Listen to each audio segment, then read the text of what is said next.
Siddharth voice is Good morning, students. Welcome to EduCraft Academy, Crafting Young Minds. This is the continuation lecture of chapter number 2 for 8th standard history ICSE students. And that is the expansion of the British rule in the south, in the west, and the central India. And this is me presented by Zahir sir. Okay, in the last class we have studied the third Anglo-Mysore War. Okay, now today we are going to study about the fourth Anglo Mysore war. ठीक है, right. तो उसके बारे में थोड़ा बहुत देखते हैं. अब जरा देखिए आप कि यहां पर थर्ड एंग्लो मैसूर वॉर में तो थोड़ी बहुत ही टेरिटरीज जो है टीपू सुल्तान हार गया था, लेकिन फोर्थ एंग्लो मैसूर वॉर में तो कहेंगे पूरी तरीके से सारी के सारी टेरिटरीज जो है निजाम को या तो मराठास को या आसपास के कर्नाटक को दे दी गई, या तो फिर ब्रिटिश एम्पायर ने ले ली गई. और फोर्थ एंग्लो मैसूर वॉर के साथ साथ कहेंगे मैसूर किंगडम भी कहेंगे ब्रिटिशर्स के हाथ में आ चुका होता है. ठीक है, राइट. अब देखते हैं क्या होता है फोर्थ एंग्लो मैसूर वॉर में.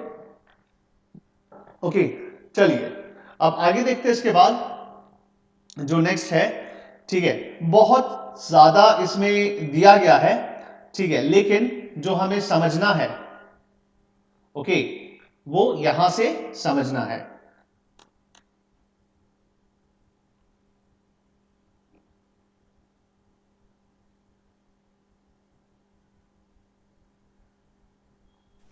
The sir fourth Anglo Mysore war कब हुआ? अगेन 10 साल बाद, कहेंगे 1799 में. ठीक है, पहला जो थर्ड एंग्लो मैसूर वॉर है वो कहेंगे 1792 के आसपास, मतलब ऑलमोस्ट 7 या 10 साल बाद के बाद जो है फोर्थ एंग्लो मैसूर वॉर शुरू होता है.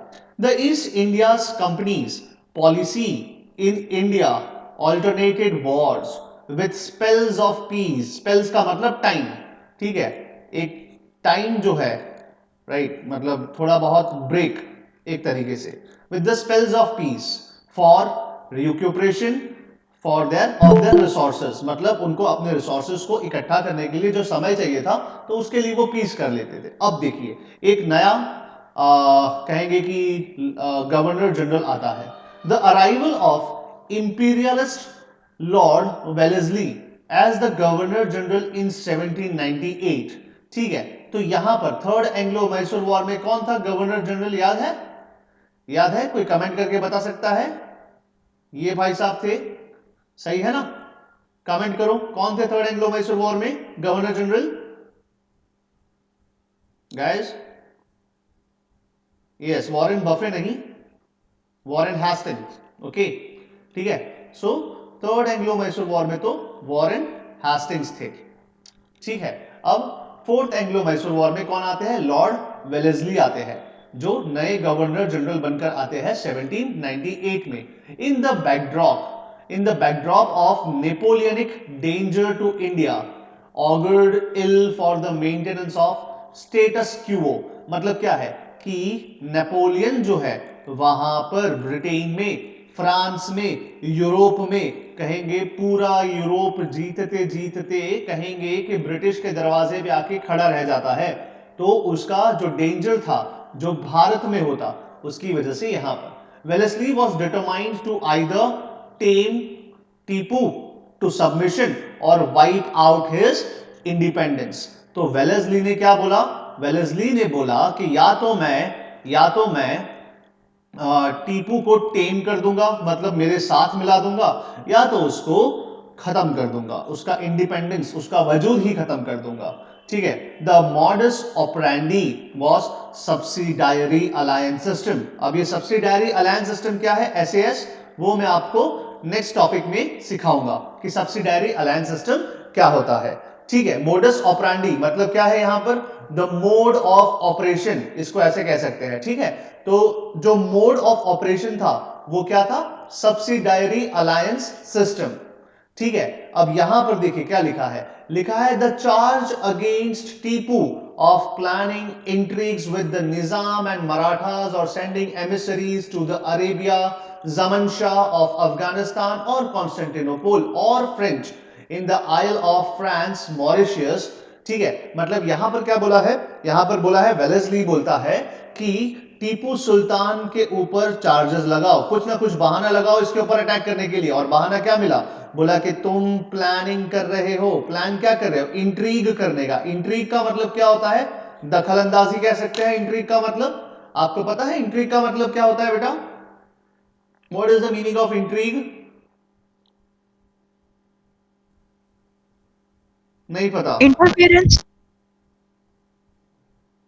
इंट्रीग का मतलब कहेंगे कि प्लानिंग करना, साजिश करना, या फिर टांग अड़ाना एक तरीके से। ओके, ठीक है। तो यहां पर क्या है? यहां पर टीपू के ऊपर इल्जाम लगाया जाता है कि आप जो है प्लानिंग कर रहे थे, साजिश कर रहे थे। क्या साजिश कर रहे थे? किसके साथ साजिश कर रहे थे आप? निजाम के साथ, और कहेंगे मराठास के साथ। प्लस इन दोनों के साथ करा तो कोई दिक्कत नहीं। आप क्या कर रहे हैं? आप अरेबिया जाके वहां पर हेल्प मांगते हैं, आप जमन शाह से हेल्प मांगते हैं। अफगानिस्तान में आप कॉन्स्टेंटिनोपल जाके मतलब टर्की जाके हेल्प मांगते हैं। तो ये सब आप फ्रांस जाके हेल्प मांगते हैं। कहां पर? फ्रांस का एक आइलैंड था कैप्चर किया हुआ जो इंडियन ओशन में है, जिसको हम मॉरिशियस कहते हैं। अफ्रीका के पास है, अफ्रीका और भारत के बीच में आता है ये मॉरिशियस। तो वहां जाके आप हेल्प मांग रहे हैं हमारे खिलाफ, ठीक है। और to the directory at Versailles, तो ये वर्साइलिस एक जगह है जर्मनी में। तो were convenient excuses to force down the desired end, ठीक है। अब देखिए टीपू एक्सप्लेनेशन क्या करता है। टीपूज एक्सप्लेनेशन दैट ओनली 40 कहेंगे persons French end of a dark colour of whom 10 or 12 were artificers and wrist servants paid the hire to the ship and came here in search of employment, ठीक है। मतलब यहां पर टीपू बोलता है कि भाई साहब सिर्फ 40 लोग ही तो आए थे, और 40 में से कहेंगे कि थोड़े बहुत फ्रेंच थे और कुछ डार्क नेग्रोस थे जो अफ्रीका से आए थे, जिसमें से 10 या 12 तो कौन थे? कहेंगे कि कामगार थे, सर्वेंट्स थे जो यहां पर आए थे। यहां पर क्यों आए थे? एम्प्लॉयमेंट के लिए। लेकिन यह बहाना वेलेस्ली को हजम नहीं होता। But this did not satisfy the Wellesley. The operations against Tipu began on 17th of April with the fall of Seringapatam on 4th May 1719, brought to a close the history of Mysore's independence, ठीक है। मतलब Wellesley ने क्या किया? इल्जाम लगाया कि तुम जो है जमन शाह से मिलते हो, तुम जो है अफगानिस्तान जाके मिलते हो, तुम जो है कॉन्स्टेंटिनोपल जाते हो, फ्रेंच के पास जाके हेल्प मांग रहे हो, ठीक है, और हमारे खिलाफ जो है इंट्रिग कर रहे हो, हमारे खिलाफ जो है साजिश कर रहे हो, ठीक है, तो हम तुम पर अटैक करेंगे। और इसी तरीके से 4 मई, ठीक है, 4 मई, एक्चुअली तो अप्रैल में ही शुरू हो चुका था, ठीक है, लेकिन क्या हुआ कि अप्रैल में ही उसका जो कैपिटल है, ठीक है, टीपू सुल्तान का जो कैपिटल था सेरिंगपट्टनम या सेरिंगपट्टनम, वो ब्रिटिशर्स के हाथ में आ जाता है। और टीपू सुल्तान जो है लड़ाई में अपने कैपिटल को डिफेंड करते हुए मारा जाता है, ठीक है, right. Tipu died fighting bravely. The members of Tipu's family were interned at Vellore, और टीपू के जितने भी फैमिली मेंबर थे उनको वेल्लोर बुलाया जाता है। The English annexed Kanara, Coimbatore, Wayanad, Dharapuram, besides the entire sea coast of Mysore. Some territories were given to Nizam, ठीक है, राइट। और उसके बाद क्या है? A boy of earlier Mysore Hindu royal family, कौन सी फैमिली थी वो? वोडेयार फैमिली, याद है? तो वोडेयार फैमिली को, वोडेयार फैमिली का जो एक लड़का था उसको गद्दी दे दी जाती है मैसूर की, ठीक है, और सब्सिडायरी अलायंस सिस्टम उस पर इंपोज किया जाता है, मैसूर पे एसएएस लगाया जाता है। अच्छा, अब जरा ये बताइए एसएएस क्या था, ठीक है, मैं आपको बताता हूं, मैंने आपको नहीं पढ़ाया एसएएस लेकिन समझाता हूं एसएएस क्या है, ठीक है। इसको कहते हैं subsidiary alliance system, according to which क्या होता है कि अगर ये सब्सिडायरी अलायंस सिस्टम अगर आप साइन करते हो विद द ब्रिटिश, तो ब्रिटिश की कुछ मांगे हैं, कुछ डिमांड्स थी, कुछ कहेंगे कि पॉइंट्स थे, वो आपको मानना पड़ेगा। जैसे कि फॉर एग्जांपल एसएएस अगर मैसूर ने एक्सेप्ट किया तो ब्रिटिश बोलेंगे कि आपको हम प्रोटेक्ट करेंगे। क्या करेंगे? आपको हम प्रोटेक्ट करेंगे, किसके खिलाफ? तो कहेंगे आपके दूसरे बाहरी ताकत से जो अटैक करेगा, जैसे कि हैदर अली के साथ साइन किया था उसके साथ पहला ये। अब प्रोटेक्ट कैसे करेंगे, तो ब्रिटिश ने बोला पहले हम क्या करेंगे, आपको हमारी आर्मी देंगे। क्या देंगे, आर्मी। हमारी आर्मी जो है आपके मैसूर में या जो भी स्टेट, क्योंकि आगे मराठास भी एसएएस एक्सेप्ट कर लेते हैं, निजाम भी एक्सेप्ट कर लेता है एसएएस। तो बोला है कि हम आप हमारी आर्मी हमारे बिहाफ पे आपके राज्य में एक्टिवेट करेंगे या तैनात करेंगे, ठीक है। वहां पर हम उसको स्टैंडिंग आर्मी की तरह रखेंगे ताकि वो आपको प्रोटेक्ट करेगा किसी और से। पहला ये। सेकंड बोला हमारा एक प्रतिनिधि, हमारा एक रिप्रेजेंटेटिव जो है, ठीक है, वो हमेशा आपके कोर्ट में बैठेगा, आपके राज दरबार में बैठेगा, ठीक है। राइट, ये क्या है, ये क्या समझा रहा हूं पता है बेटा, ये समझा रहा हूं एसएएस की टर्म्स एंड ट्रीटीज, मतलब एसएएस की जो कंडीशंस है, ठीक है, सब्सिडायरी अलायंस सिस्टम, ठीक है, एसएएस सब्सिडायरी अलायंस सिस्टम की जो शर्तें हैं, ठीक है, कंडीशंस है, वो समझा रहा हूं। तो पहला कंडीशन क्या है कि जो भी राज्य एसएएस को एक्सेप्ट करता है तो उसको हम क्या देंगे, प्रोटेक्शन देंगे। प्रोटेक्शन कैसे देंगे, तो कहेंगे अपनी ब्रिटिश आर्मी को वहां पर तैनात करके, वहां पर कहेंगे कि उनको बंदोबस्त करके, ठीक है, तो आर्मी वहां पर रखेंगे। सेकंड बोला है कि एक रिप्रेजेंटेटिव जाएगा हमारे यहां से, आपके दरबार में बैठेगा, आपके कहेंगे कि राज दरबार में, आपके कोर्ट में बैठेगा, ठीक है। राइट, और वो पल पल की खबर हमें, आपको मतलब आपकी पल पल की खबर हमें देगा कि कहीं ना कहीं आप जो है हमारे खिलाफ साजिश तो नहीं कर रहे हैं, ठीक है, ये चीज कहा गई। फिर बोला कि आपको आपको अगर किसी से फ्रेंडशिप करनी है, ठीक है, राइट, आपको अगर किसी से फ्रेंडशिप करनी है, किसी से मैरिज करना है, रॉयल फैमिली की बात है, ठीक है, मैरिज अलायंस बनाना है आपको, ठीक है, क्योंकि उस जमाने में मैरिज अलायंस भी बनते थे, ठीक है, मतलब शादी करके दोस्ती करो, दिस काइंड ऑफ टैक्टिक्स वो यूज, ठीक है, रिश्ता बना लो। तो फ्रेंडशिप करनी है किसी और स्टेट के साथ, आपको मैरिज अलायंस करना है किसी और स्टेट के साथ, या आपको फिर वॉर करना है किसी और स्टेट के साथ, तो आपको जो है हमारी परमिशन लेनी पड़ेगी। हमारी मतलब किसकी, you have to take the permission of the Britishers. ये सारी कुछ ना कुछ कहेंगे some of the conditions of SAS, ठीक है। लेकिन इसका नेगेटिव इफेक्ट क्या था, तो कहेंगे आर्मी जो हम तैनात करेंगे उनका सारा सैलरी, उनका रेंट, उनका फूड, शेल्टर, ठीक है, ये सब आपको प्रबंध करना पड़ेगा। अब हमारी आर्मी भले ही आपके पास है, आपको प्रोटेक्ट कर रही है, लेकिन आप उसको यूज नहीं कर पाएंगे हमारी परमिशन के बिना, ठीक है। तो ये क्या था, सब्सिडायरी अलायंस सिस्टम था, मोटा माटी सब्सिडायरी अलायंस सिस्टम था, ठीक है। बहुत नेगेटिव था, क्योंकि आप देखिए ना, आर्मी आपकी, सैलरी हम दे रहे हैं, खाना हम दे रहे हैं, शेल्टर हम दे रहे हैं, तो इन शॉर्ट पैसा कौन खर्च रहा है, पैसा वही खर्चेगा जो इसके साथ साइन करेगा ट्रीटी, ठीक है, ब्रिटिशर्स से बचने के लिए। तो ये चीज, और मोर ओवर जब कभी भी ब्रिटिश आर्मी चाहती, ठीक है, ब्रिटिशर्स अगर आर्मी चाहते तो वो आर्मी वहां से हटाकर कहीं और लगा सकते थे वॉर होने के कंडीशन में, राइट। तो ये सब चीजें बहुत ही कहेंगे बायाज थी, बहुत ही ज्यादा हमारे साथ बहुत ही ज्यादा बायाज थी, ठीक है।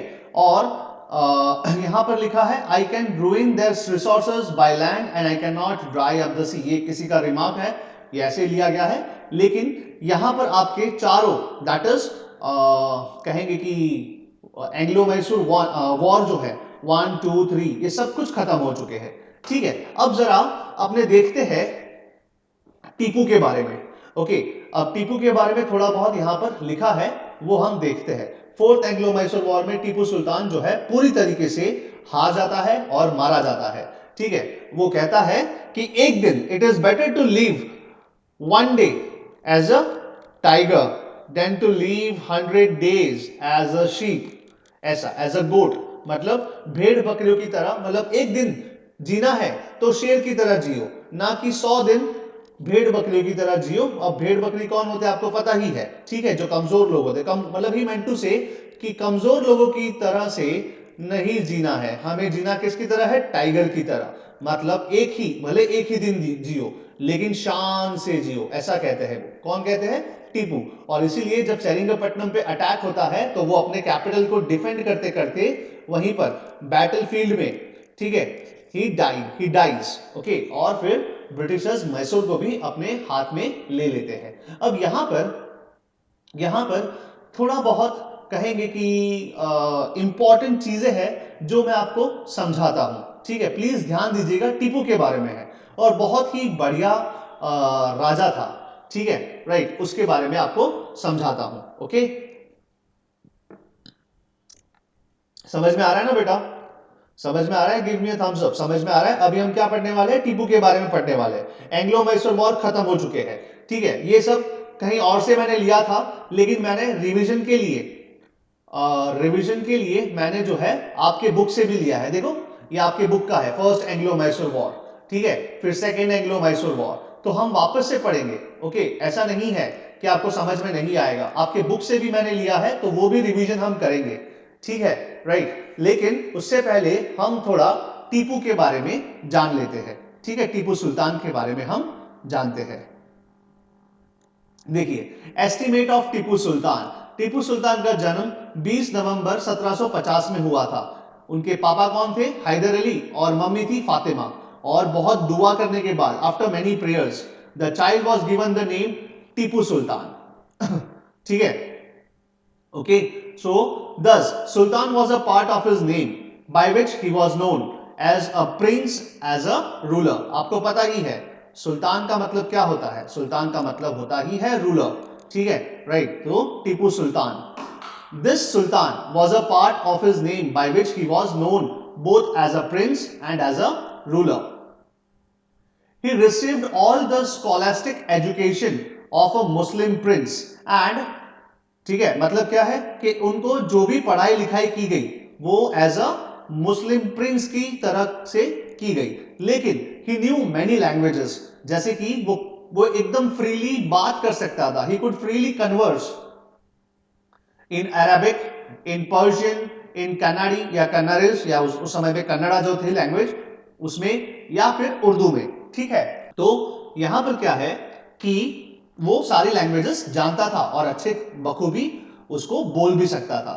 ही knew horse riding, shooting, fencing and was in possession of excellent health. He despise the use of palanquins. क्या होता है जरा पैलेंक्विन्स कोई बताएगा? पैलेंक्विन्स क्या होता है?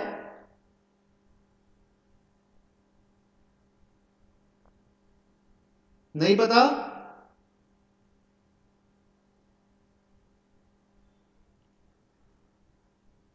पैलेंक्विन्स नहीं पता, ठीक है, कुछ नहीं। पैलेंक्विन्स का मतलब होता है वो क्या कहते हैं वो लड़कियों को डोली में लेके जाते हैं ना जो, ठीक है। देखो यहां पर लिखा भी है डोली, तो लड़कियों को जो डोली में लेके जाते हैं उसको पैलेंक्विन कहते हैं। पहले के जमाने में पता है ना आपको कि रानी महारानी जब जाती थी तो उनको ऐसे डोली में लेके जाते थे, अंदर पर्दा होता था और अंदर बैठे होते थे लेडी, ठीक है, उसको पैलेंक्विन कहते हैं। He despised the use of palanquin and described them as fit only for use of women and invalids. ठीक है। The Tipu Sultan possessed an energetic mind free from Eastern apathy या Eastern conservatism.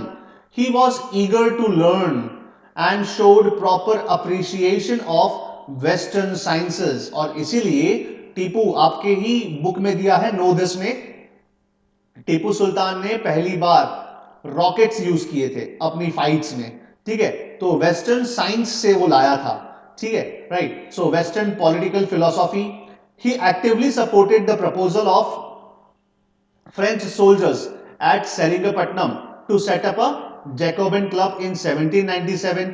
मतलब क्या है कि French लोगों ने यहां पर मैसूर में सेरिंगपट्टनम में एक क्लब की स्थापना की जिसको कहते हैं जैकोबिन क्लब, ठीक है, in 1797 and ordered a salute of 2300 cannons, 500 rockets to celebrate the occasion। मतलब जब जैकोबिन क्लब की स्थापना होती है तो क्या करते हैं वो तोपों की सलामी कहते हैं ना, तो 23 राउंड्स तोपों की सलामी दी थी एक तरीके से, 2300 कैनन से तोपों की सलामी दी थी, 500 रॉकेट चलाए थे, ठीक है, ये ओकेजन को सेलिब्रेट करने के लिए। He is also reported to have planted the tree of liberty at Seringapatam।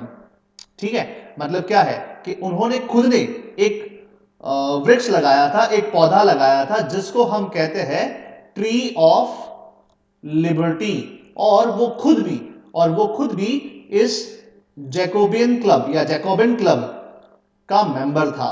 ठीक है, राइट। एंड एनरोल्ड मतलब एडमिटेड या एडमिशन करवाया खुद का as a member of Jacobin club and allowed himself to be called a citizen Tipu, मतलब अपने आप को वो राजा नहीं मानता था, बोलता था मैं भी इस देश का, इस मैसूर का एक आम नागरिक हूं, मैं सिर्फ एक सिटीजन हूं। इतना ये डाउन टू अर्थ था। ठीक है, अब एडमिनिस्ट्रेटर अगर हम देखें, राइट, तो यहां पर लिखा है as an administrator and ruler Tipu was successful and earned the praise of his adversaries, मतलब अपने दुश्मनों का वो प्रेज पाता था। उनके दुश्मन जो थे वो भी इनकी सराहना करते थे। कैसे?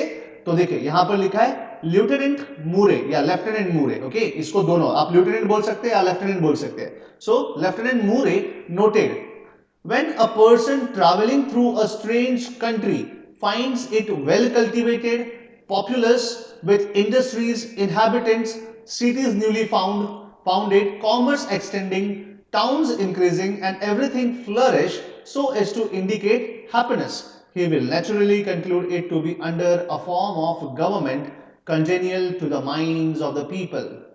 ठीक है, this is the picture of Tipu's country. ठीक है, मतलब क्या है कि जो लेफ्टिनेंट है मूरे, उन्होंने कहा कि जब कभी भी आप एक अनजाने देश से गुजरते हो, अगर आपको दिखता है कि वहां का एग्रीकल्चर बहुत ही ज्यादा प्रॉस्परस है, एकदम कल्टीवेटेड है उसकी लैंड, वहां के लोग एकदम पॉपुलस है, बहुत ज्यादा वहां पर भीड़ है, बहुत ज्यादा लोग वहां पर रहते हैं, ठीक है, वहां पर इंडस्ट्री है, ठीक है, वहां पर बड़ी बड़ी नई नई सिटीज है, ठीक है, वहां पर बिजनेस चल रहा है, कॉमर्स चल रहा है, ये सब चल रहा है, टाउन्स इंक्रीज हो रहे हैं, ठीक है, और बहुत सब कुछ फ्लरिश हो रहा है, और ये सब इंडिकेट क्या करता है? हैप्पीनेस। ठीक है, तो ये सब चीजें किसकी हो सकती है? ये सब चीजें जो है टीपू के कंट्री की हो सकती है। टीपू सुल्तान इतना कहेंगे उदारवादी था। Okay, even sir John Shore commented that peasantry of Tipu's dominions were well protected and their labors encouraged and rewarded। बोलते हैं जॉन शोर, बोलते हैं टीपू के जो मैसूर था उसमें जो पीजेंट्स थे, जो फार्मर्स थे, उनको भी टीपू जो है प्रोटेक्ट करता था। ठीक है, राइट, टैक्स कम लेता था या जो भी है, राइट, उनके लेबर्स को एनकरेज करता था कि ज्यादा आप जो है कल्टीवेशन कीजिए, और उनको एनकरेजमेंट भी करता था। एनकरेज मतलब कहेंगे कि उनकी शाबाशी भी देता था कि शाबाश आप बहुत अच्छे से कल्टीवेशन कर रहे हो, फार्मिंग कर रहे हो या जो भी है, right. Tipu also won the confidence and loyalty of his soldiers, और अपने सोल्जर्स में भी वो बहुत ही इज्जत वाला था। In times when desertions by military commanders was not uncommon, Tipu's troops displayed discipline, fidelity that earned the notice of his contemporary European observers also। ठीक है, राइट, मतलब इन शॉर्ट कि टीपू बहुत ही एबल रूलर था। अब देखिए और कोई लिखते हैं, जैसे कि विल्क्स है। Wilkes remarks that Hyder was born to create an empire and Tipu to lose one। ठीक है, ये भी सही है, क्योंकि हैदर अली ने क्या किया था? हैदर अली ने मैसूर स्टेट की स्थापना की थी वोडेयार्स को हटाकर, लेकिन उसका ही बेटा टीपू ने क्या किया? मैसूर को लूज कर दिया। तो ये भी तो सही है ना? ठीक है, तो यही लिखा है Hyder was born to create an empire, लेकिन टीपू क्यों बॉर्न हुआ था? To lose an empire. Seems correct in the retrospect of history. ठीक है, राइट, तो ये सही है, अगर हम हिस्ट्री देखें तो सही बात है कि हैदर जो है उसने एम्पायर बनाया था और टीपू ने वो एम्पायर गवा दिया। But does stand justice to capabilities of Tipu and does not take in full account the heavy odds he faced।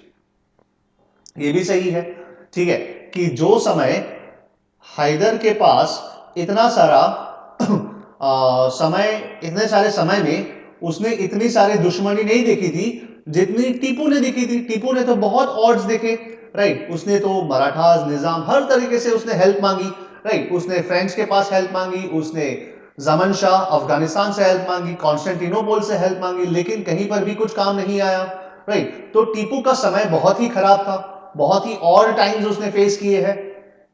अब देखो क्या लिखा है, लिखा है टीपूज बोल्डनेस। बोल्डनेस मतलब क्या, एकदम स्ट्रेट फॉरवर्ड, दिलगिरी, एकदम मतलब दिलदार था, एकदम दिलदार तो नहीं कह सकते इसको, जिगर वाला काइंड ऑफ, ठीक है। तो टीपू बहुत ही बोल्ड था, और उसके स्पिरिट ऑफ इनोवेशंस, ये इनोवेशंस क्या होते हैं, नए नए आइडियाज, ठीक है, राइट। तो नए नए आइडियाज भी थे। Innovations have been described a great negative points while Hyder had maintained the fiction of sovereignty of the Wadea dynasty till he lived. Tipu assumed the title of बादशाह, यहां पर बादशाह है लेकिन ये समझ लीजिए इसको बादशाह ही कहते हैं, ओके। कहां से लिया था बादशाह का पद, तो कहेंगे कॉन्स्टेंटिनोपल के जो राजा थे उनके पास से उन्होंने बादशाह की उपाधि ली थी, राइट। और उन्होंने अपने नाम पर कॉइन्स भी इशू करवाए थे। Had Arabic names substituted for Hindu ones in the cyclic years and months, and issued a new calendar. Tipu's innovations were not merely changes but improvements introduced by a mentally alert monarch. ठीक है, मतलब क्या है कि यहां पर टीपू ने अपने कॉइन्स तो छपवाए ही, इन इशू तो करवाए ही, लेकिन वो कॉइन्स में जो अरेबिक लैंग्वेज में लिखी थी उसको अब किस में, अरेबिक जो नेम्स थे, मतलब उसमें जो अरेबिक नेम्स थे उसको रिप्लेस करवाया with the Hindu names, right. तो यहां पर कहीं ना कहीं टीपू जो है बहुत ही रिस्पेक्ट करता था यहाँ के लोकल रिलीजन्स को, ठीक है, राइट। बीइंग अ मुस्लिम वो हिंदूज की रिस्पेक्ट करता था, और एक मैंने कहीं पर पढ़ा भी है कि उसने बहुत सारे मंदिरों में, मंदिर को बनाने के लिए भी बहुत सारे कॉन्ट्रीब्यूशंस दिए हैं अपने। और आज भी कर्नाटका में अगर आप जाएंगे तो मैसूर पैलेस जो है हर साल इसको सजाया जाता है। टीपू सुल्तान जो है, टीपू सुल्तान की जो जयंती आती है, ठीक है, जो उसका बर्थ आता है 28 नवंबर को, तो वहां पर एक जश्न मनाया जाता है टीपू के नाम पर। इतना बढ़िया सा राजा था ये वहां पर, ठीक है, राइट। तो यही चीज यहां पर उन्होंने लिखी है। अब क्या लिखी है, लिखी है the imperialist writers depiction of Tipu as a monster, pure and simple, and a bigoted monarch is obviously biased. Tipu's fanaticism has been overplayed. ठीक है, राइट। मतलब यहां पर जो ब्रिटिशर्स है, वो राइटर्स है, वो क्या कहते हैं, टीपू जो है क्या था, एक प्योर मॉन्स्टर था, ठीक है, राइट, ऐसा कहते हैं, लेकिन सिंपल भी था, ओके। वो बाइगॉटेड मोनार्क था, और ऑब्वियसली ये सब जब लिखा है उन लोगों ने तो क्या है, ये बायाज है। बायाज मतलब क्या, सिर्फ के सिर्फ टीपू की नेगेटिव चीजें लिखी है, राइट। टीपू का जो फैनेटिज्म था, ये फैनेटिज्म का मतलब क्या होता है पता है, मतलब होता है औरंगजेब की तरह, औरंगजेब की तरह वो बहुत ही ऑर्थोडॉक्स मुस्लिम था, ऐसा कहते हैं हिस्टोरियंस, जो ब्रिटिश हिस्टोरियंस है उसको ऐसे डिपिक्ट करते हैं। लेकिन ये क्या है, ओवरप्लेड है, ये ज्यादा बोला गया है उसके बारे में, हालांकि वो ऐसा नहीं था, ठीक है। It is true he crush the Hindu Coorgs and the Nayars, but he did not spare the Muslim Moplas when they defied his authority. ठीक है, बोले यहां पर बोला है कि सही है, उसने क्या किया, जो हिंदू की जाति थी जिसको हम कुर्ग कहते हैं, ठीक है, या नायर्स कहते हैं, उनसे तो वो लड़ा ही लड़ा, लेकिन साथ ही साथ वहां पर जो मोपलास थे, मोपला रिवॉल्ट भी आता है, आप देखेंगे इतिहास में, ब्रिटिश इंडिया जो है उसके इतिहास में मोपला का रिवॉल्ट भी होता है। और मोपलास कौन थे, तो कहेंगे मुस्लिम फार्मर्स थे, मुस्लिम पीजेंट्स थे, ठीक है, राइट। तो उनका जब रिवॉल्ट होता है तो वो उनके खिलाफ भी लड़ता है, ऐसा नहीं है सिर्फ कुर्ग और नायर्स के खिलाफ लड़ता है, नहीं, वो मोपलास के खिलाफ भी लड़ता है, ओके, ठीक है।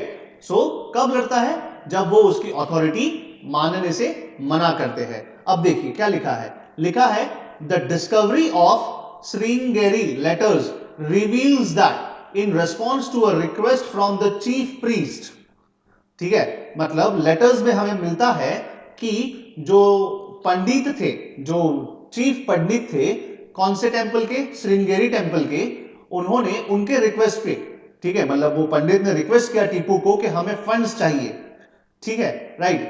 तो देखिए लिखा है यहां पर, Tipu sanctioned funds for repair of the temple and installation of image of goddess Sharada after it had been damaged in a Maratha raid in 1791। ठीक है, मतलब क्या बोला है कि श्रृंगेरी टेंपल जो है, ठीक है, तो वहां से किसी प्रीस्ट ने, ठीक है, वहां का जो चीफ प्रीस्ट था उन्होंने एक लेटर लिखा और कहा कि हमारे टेंपल को रिपेयरेशन करवाना है, ठीक है, तो हमें फंड्स की जरूरत है। तो मैंने कहा ना कि टीपू ने क्या किया था, टीपू ने बहुत सारे मंदिरों का निर्माण किया था, वहां पर कंट्रीब्यूशन दिया था, तो उसमें से एक ये भी है, राइट। तो वहां पर फंड भी दिए थे, श्रृंगेरी टेंपल जो शारदा जो माता का मंदिर है उसमें उन्होंने दान भी दिया था। The sultan never interfered with the worship in the Shri Ranganatha temple, the Narasimha temple, the Ganga Dhareshwar temples situated within the Seringapatam fort. Okay, तो ये एक तरीके से टीपू का जो है टॉप कहेंगे कि उसके बारे में पर्सनल थोड़ा बहुत रिलीजियस टॉलरेंट पॉलिसी यहां पर हमें दिखती है। ठीक है, तो यहां पर आपका फर्स्ट एंग्लो मैसूर वॉर जो है वो खत्म होता है। ओके, ठीक है, अब हम रिवीजन करेंगे। क्या करेंगे? रिवीजन। आप में से बहुत सारे बच्चे जो है नहीं आए थे फर्स्ट क्लास में, ठीक है, राइट। तो उनके लिए मैंने वापस से रिवीजन की एक स्लाइड बनाई है जो आपके बुक में से ही है, और बखूबी हम फिर से पूरा पढ़ेंगे। That is first Anglo Mysore war, second Anglo Mysore war, third Anglo Mysore war and fourth Anglo Mysore war. Okay, right. Nisarga, can you mute your mic or I shall mute it here from, no, yes, thank you. Yes Nisarg, letter तो लिखा ही जाता था वहां पर, उस समय पे letter तो लिखते ही थे, ठीक है, वहां पे स्क्रोल्स लिखे जाते थे, राइट, वो स्क्रोल्स आते हैं ना, स्क्रोल्स, वो ऐसे खोलने वाला, ठीक है, वैसे लेटर लिखे जाते थे, क्यों नहीं लिखे जाते? ओके, ठीक है, उस समय पे तो पेन ऑन पेपर आ गया था, मतलब आज के जमाने में जो जेल पेन है वैसा नहीं, पर पेन ऑन पेपर, पेन और पेपर था। Okay, right. चलिए अब आगे देखते हैं। इसके बाद जो नेक्स्ट टॉपिक है हमारा वो वापस से आपके बुक से ही है, ठीक है, and that is the first Anglo Mysore war. Okay, तो वो भी पढ़ते हैं क्या लिखा है फर्स्ट एंग्लो मैसूर वॉर में।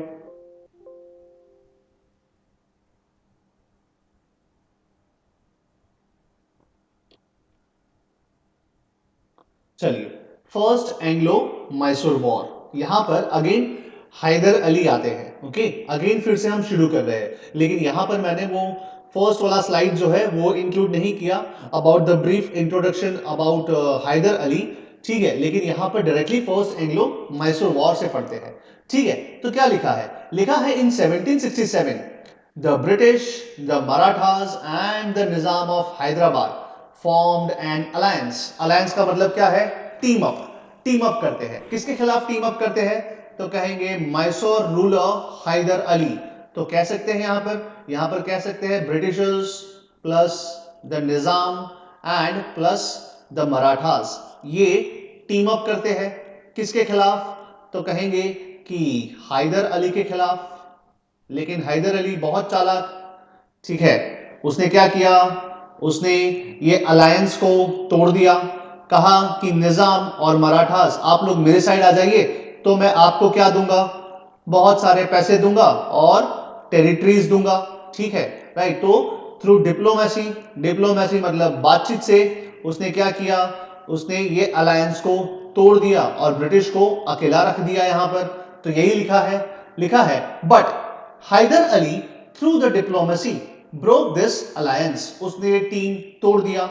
The Marathas and the Nizam came over to his side when he promised them territorial gains। Territories देने का जब वादा किया तो निजाम और मराठास किसके साइड आ गए? अब तो कहेंगे हैदर अली के साइड, या कहेंगे मैसूर के साइड आ गए मराठास और निजाम, ठीक है। The first Anglo Mysore war 1767 and 1769 2 साल चला था।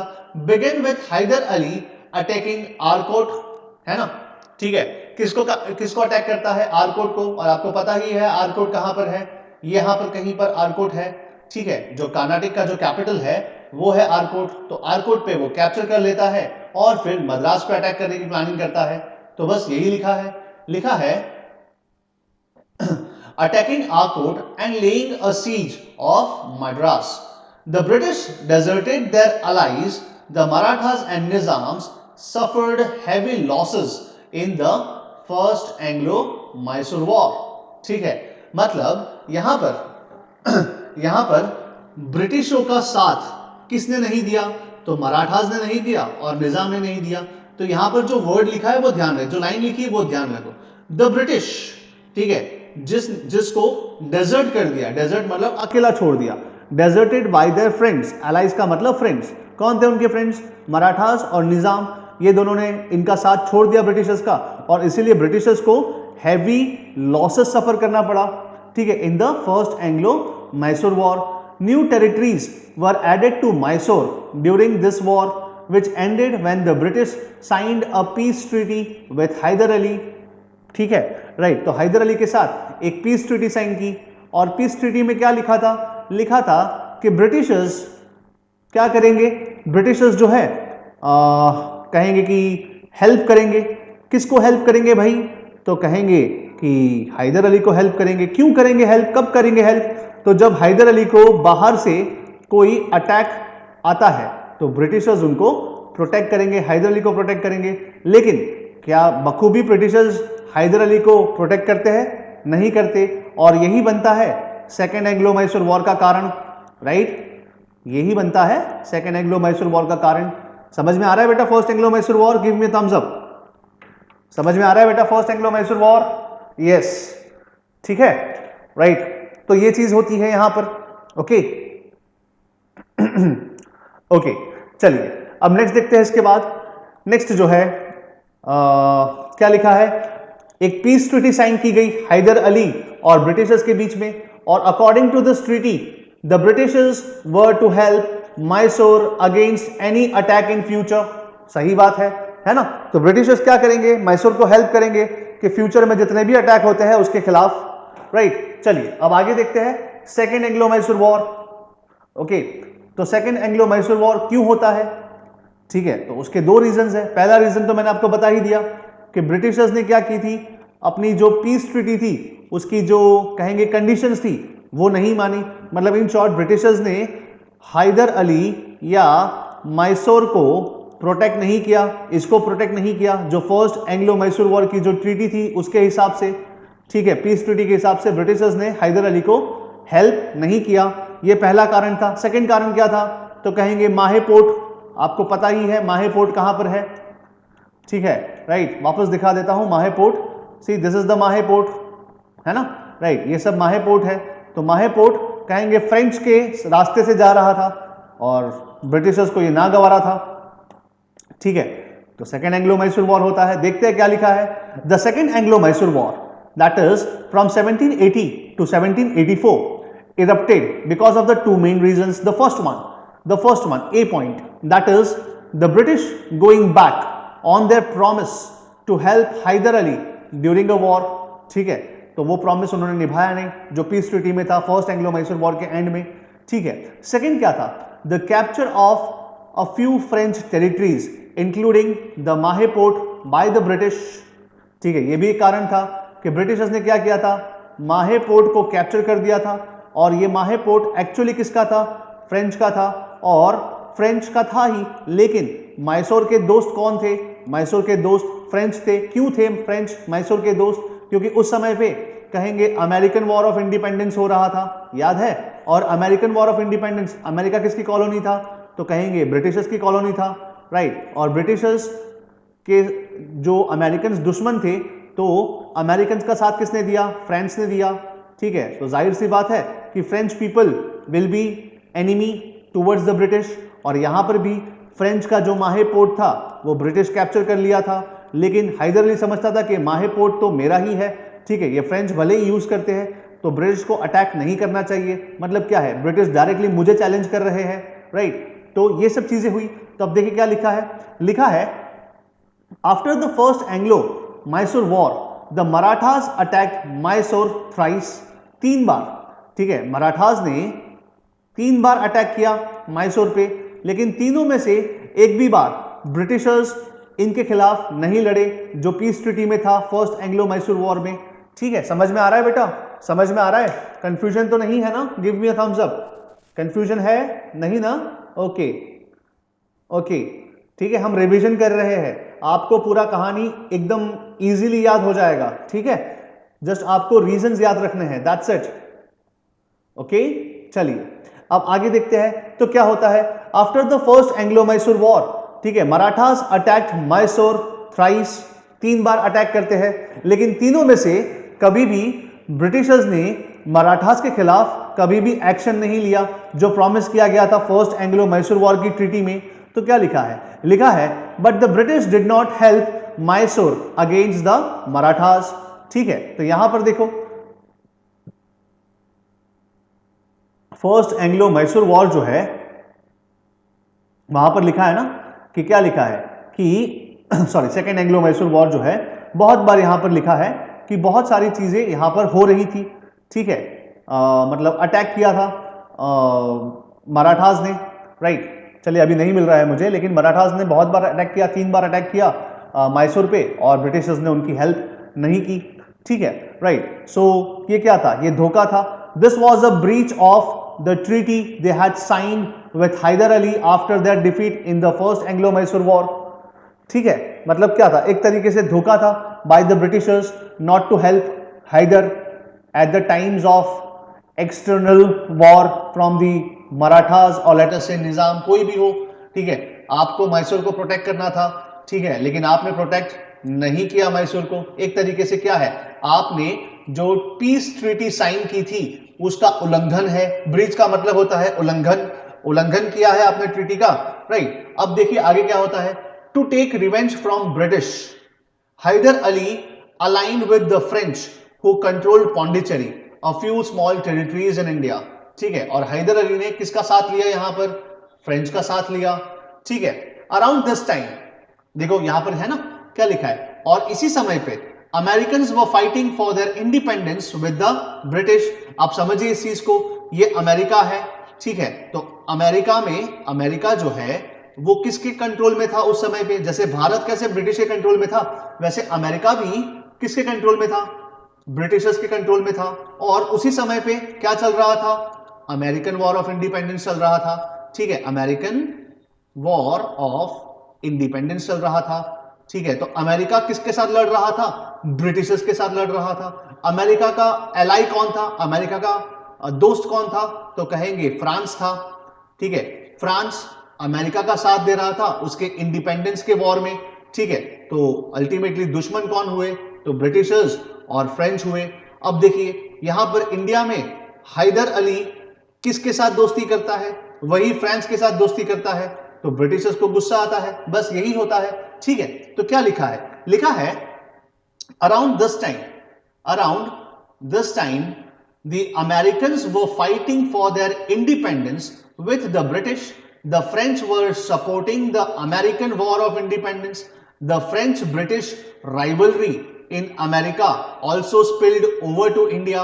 और इनकी जो राइवलरी थी, इनकी जो दुश्मनी थी, वो यहां पर भी भारत में भी झलक रही थी, ठीक है। The British captured Pondicherry and Mahe port which were under the French control. सही बात है, जब दुश्मनी यहां पर होगी तो भारत में भी उसका कुछ ना कुछ असर होगा, और भारत में असर क्या हुआ, तो कहेंगे कि ब्रिटिशर्स ने क्या किया, ब्रिटिशर्स ने फ्रेंच की जो टेरिटरीज थी भारत में, ठीक है, आप देख सकते हैं यहां पर फर्स्ट एंग्लो मैसूर वॉर में मैंने एक ये बनाया है, तो क्या किया, तो यहां पर ब्रिटिशर्स ने क्या किया, माहे कैप्चर कर लिया, पौंडीचेरी कैप्चर कर लिया।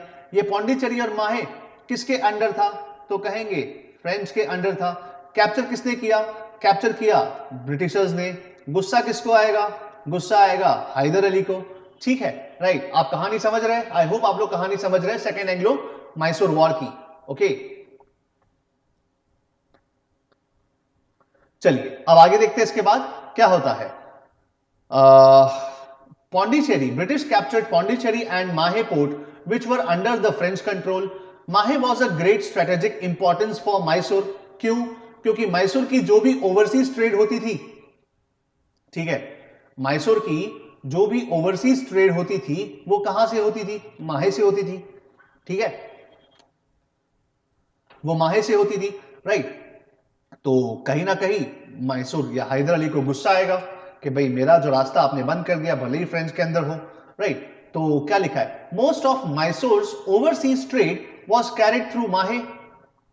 Mysore also received French arms and ammunition through Mahe. और आपको पता ही है कि फ्रेंच ने मैसूर को बहुत हेल्प किया है, अपना बंदूकें दी है, अपनी एम्यूनिशन दी है, अपनी गन्स दी है, right. The capture of Mahe provided Hyder Ali an opportunity to settle a score with the British. सही बात है, ठीक है। क्यों क्यों हैदर अली गुस्सा था ब्रिटिशर्स से? क्योंकि ब्रिटिशर्स ने वो पीस ट्रीटी का उल्लंघन किया था, ठीक है। उसको बहाना चाहिए था हैदर अली को कि भाई मुझे ब्रिटिशर्स से बदला लेना है, ठीक है, राइट। और ब्रिटिशर्स ने क्या किया था? वो पीस ट्रीटी का उल्लंघन किया था। उन्होंने जो प्रॉमिस किया था वो प्रॉमिस निभाया नहीं कि भाई हम आपको कहेंगे डिफेंड करेंगे, हम आपको हेल्प करेंगे अगर आपके ऊपर कोई बाहरी ताकत कहेंगे अटैक करती है। लेकिन ब्रिटिशर्स ने कभी ऐसा कुछ नहीं किया, हेल्प ही नहीं किया, राइट। तो हैदर अली को गुस्सा आया था। तो हैदर अली क्या करता है? एक समय देखता है कि भाई मैं ब्रिटिशर्स से बदला लूंगा, settle, I will settle a score against the Britishers. और ये अपॉर्चुनिटी उसको मिल गई। जो ब्रिटिशर्स ने क्या किया? ब्रिटिशर्स ने माहे पोर्ट और पौंडीचेरी को कैप्चर किया। क्यों किया कैप्चर? क्योंकि अमेरिकन वॉर ऑफ इंडिपेंडेंस चल रहा था उस समय पे, और अमेरिका में कहेंगे दुश्मन कौन थे? तो कहेंगे ब्रिटिशर्स और फ्रेंच, दोनों अपोजिट पार्टीज थी। और उसका कहीं ना कहीं इफेक्ट भारत में होता है। और ब्रिटिशर्स क्या करते हैं? तो कहेंगे कि माहे पोर्ट और पौंडीचेरी जो है कैप्चर कर लेते हैं, ठीक है। अब देखिए आगे क्या होता है। आगे होता है कि who did not honor the promises made by him, he formed an alliance with the Marathas and the Nizam of Hyderabad. The combined army of the three allies attacked the British. Thus, the Second Anglo-Mysore War began. Hyder Ali captured Arcot and laid a siege of Madras. ठीक है। तो अब हैदर अली जो है, एक minute, यहां पर थोड़ा सा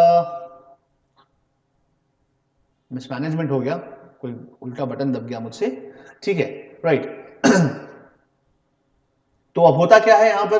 तो कहेंगे कि हैदर अली जो है, ठीक है, राइट, वो जस्ट अ मोमेंट, मैं आता हूं बेटा। ओके, तो हम नेक्स्ट क्लास में लेक्चर देखेंगे। Up till then bye bye, good night, sweet dreams.